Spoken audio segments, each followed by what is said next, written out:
Bismillahirrahmanirrahim. My dear students, hope that you are fine. प्यारे बच्चों, आज हम 8th क्लास के साइंस से एक नया चैप्टर शुरू करने जा रहे हैं और इस चैप्टर का नाम सम नेचुरल फिनोमेना है। क्योंकि आप नेचुरल फिनोमेना के बारे में जानते ही हैं, बहुत सारे किस्म के नेचुरल फिनोमेना हैं। फॉर एग्जांपल वॉल्केनिक एरप्शंस हैं, साइक्लोन्स हैं, लाइटनिंग है, अर्थक्वेक्स है।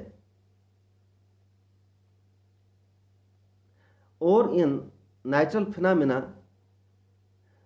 में से हमें अपनी बुक के रिलेटेड 2 फिनोमेना को डिटेल में पढ़ना है, जिसमें पहला टॉपिक लाइटनिंग और दूसरा टॉपिक अर्थक्वेक से रिलेटेड है।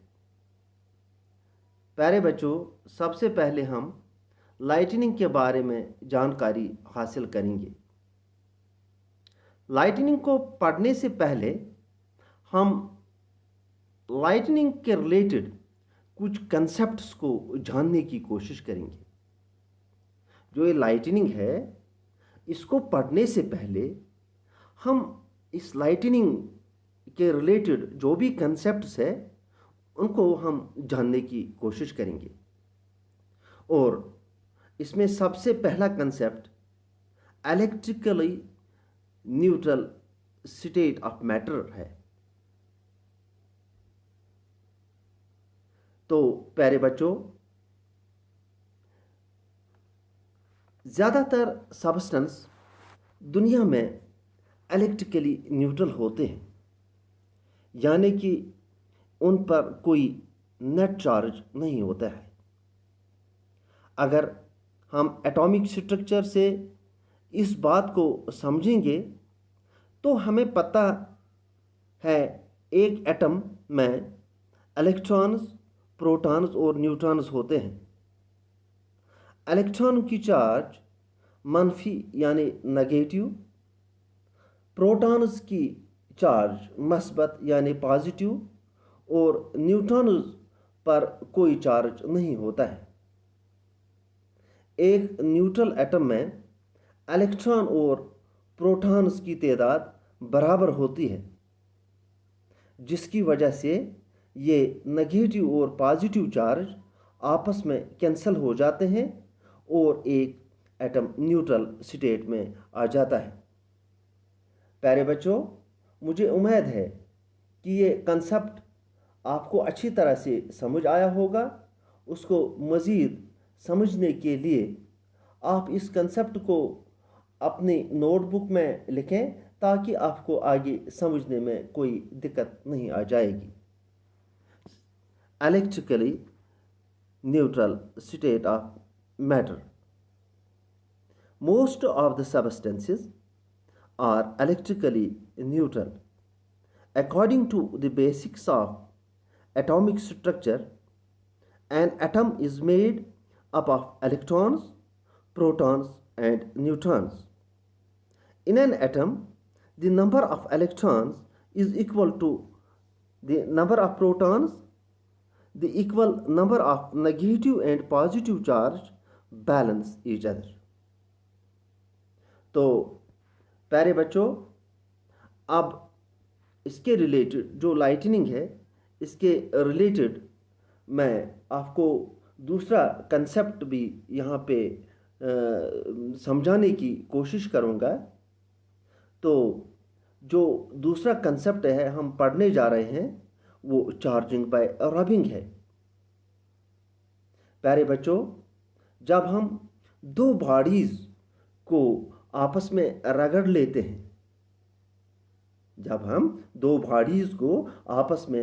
लेते हैं, तो इलेक्ट्रॉन्स एक बॉडी से दूसरी बॉडी तक ट्रांसफ़र हो सकते हैं। जो इन बॉडीज़ में इलेक्ट्रॉन्स होते हैं वो एक बॉडी से दूसरी बॉडीज़ में ट्रांसफ़र हो सकते हैं। जिस ऑब्जेक्ट से इलेक्ट्रॉन्स ट्रांसफ़र होते हैं वो पॉजिटिव चार्ज हो जाते हैं, मतलब जिस बॉडी से जो इलेक्ट्रॉन्स हैं वो दूसरी बॉडी में ट्रांसफ़र होते हैं। तो ये जो बॉडी है जिससे इलेक्ट्रॉन्स ट्रांसफ़र हो गए, ये बॉडी पॉजिटिवली चार्जड रह जाती है। ये जो चार्जेस का ट्रांसफ़र हो जाता है, ये स्टैटिक इलेक्ट्रिसिटी को पैदा कर देता है। ये स्टैटिक चार्ज एक अहम वजह होती है जिससे लाइटनिंग प्रोड्यूस हो जाती है।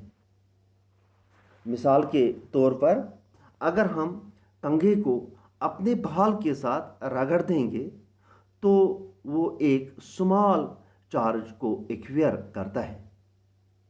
स्टैटिक चार्ज तब वजूद में आ जाती है जब पॉजिटिव और नेगेटिव चार्जेस का इम्बैलेंस हो जाता है। तो प्यारे बच्चों, मुझे पूरी उम्मीद है कि आपने इस कंसेप्ट को भी अच्छी तरह से समझ लिया होगा। इस कंसेप्ट को भी अपनी नोटबुक में दर्ज कर लेंगे ताकि आगे आपको कोई दिक्कत नहीं आएगी। तो प्यारे बच्चों, ये जो चार्जिंग बाय रबिंग है, ये कंसेप्ट इस तरह है: when two bodies are rubbed with each other, electrons may get transferred from one another. If an object loses some electron, this object becomes positively charged. The transfer of charges is responsible for static electricity in various objects. Static electricity is the main reason for lightning. For example, plastic comb, when rubbed with hair, it acquires a small charge. तो प्यारे बच्चों, आज के इस topic को यहाँ तक ही पढ़ेंगे और इंशाल्लाह कल इसी टॉपिक को आगे बढ़ाने की कोशिश करेंगे। खुदा हाफिज़।